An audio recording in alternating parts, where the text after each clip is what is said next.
Hello, Bluff Park United Methodist Church. Those of you in the Hoover and Birmingham, Alabama area, my name is Susan Robb, and I'm the author of 7 Words, Listening to Christ from the Cross. I'm also the former senior associate pastor at Highland Park United Methodist Church in Dallas, Texas, where I served for 20 years. I am recently retired, just recently, but I mentioned that to say to you is because at Highland Park is where I met Ross Furio first. Ross was a Master of Divinity student at Perkins School of Theology at SMU, and Highland Park and SMU share a parking lot. We also have a program called the Mark Craig Leadership Network, where we lift up what we see as the next future leaders of the church. And so Ross came to us, we interviewed him, he impressed us so much that he became one of our interns, and he served on our staff for 3 years.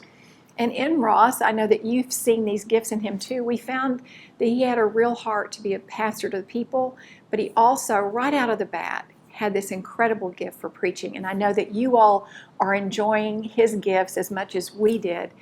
And I want to thank Ross and Mike for introducing me and 7 Words to your incredible congregation. And so I thank you that you're using this study for Lent and for your sermon series. And I have to say, when I go talk about 7 Words to other churches, sometimes people will say, so how did 7 Words come to be? Why did you write 7 Words? And I'll say it's a little circuitous because I teach a Bible study, have for the last 12 years at Highland Park Methodist Church. And sometimes I can't find curriculum I like, so I'll write my own. And out of that, a few years ago, I wrote a study called Called, Hearing and Responding to God's Voice, about the call story of 6 biblical characters, and I wove in my own call story to ministry. My class liked it, and I thought, wow, I wonder if this is publishable. So I sent it to Abingdon Press. They said, yes, it is, and they did. And then they came back to me and said, we would love for you to write a Lenten book or a Lenten study for us. Would you be interested? And I said, of course. What would you like that to be about? And they said, we think we would like for you to write that on the 7 last words of Christ. And I went, wow, that's wonderful. I'm real interested in that. But why 7 words? Because so many books have been written about the last 7 words of Christ. And they said, well, we know that people love it. They love contemplating on the last 7 words of Christ.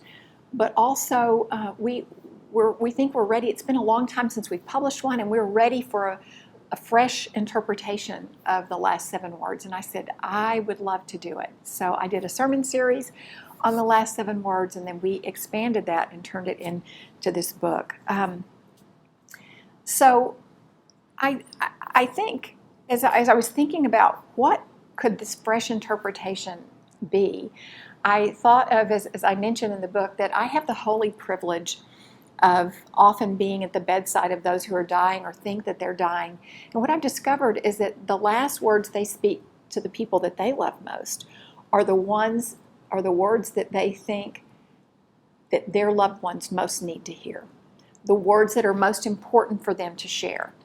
And likewise, the ones who love them the most come to their bedside and they want to lean in and listen to the words that their loved one has to share, because they hope that they're going to hear a word that's just for them and words that they can carry with them the rest of their life. And I think the same is true for Jesus. When Jesus says these 7 messages or these 7 last words from the cross, those are not just his dying words, but words that he uses to teach us how to live, words that are living words. And I think if we take these words to their conclusion, their biblical conclusion, words that from the cross, Jesus cries out words like, my God, why have you forsaken me? Or it is finished. These are words that, if taken to their biblical conclusion, are not words that are depressing or morbid. They are words that lead us to understand that these words are words of compassion, words of forgiveness, words of grace, words that tell us that I love you more than you will ever know. And they are words that offer us hope and life and joy, not just to us, but to all of humanity. And so I hope that as you do this study and as you listen to these words and study these words, my hope for you in this book, and I'm just going to read this from the acknowledgments page. Ross said, tell us what you hope for us. Here's my hope for you. Because as a minister, all ministers, the words I speak and that I write, my hope is that they will lead others to experience the unfathomable magnitude of God's love and grace and redemption through Jesus Christ.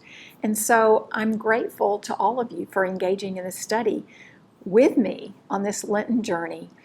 And I hope that as you lean in and listen to the most important words that Jesus has ever spoken, words that are meant just for you, I pray that those 7 words will deepen your understanding of and your relationship with Jesus Christ, and that through God's grace, they will be an inspiration to you in your journey toward Easter and beyond.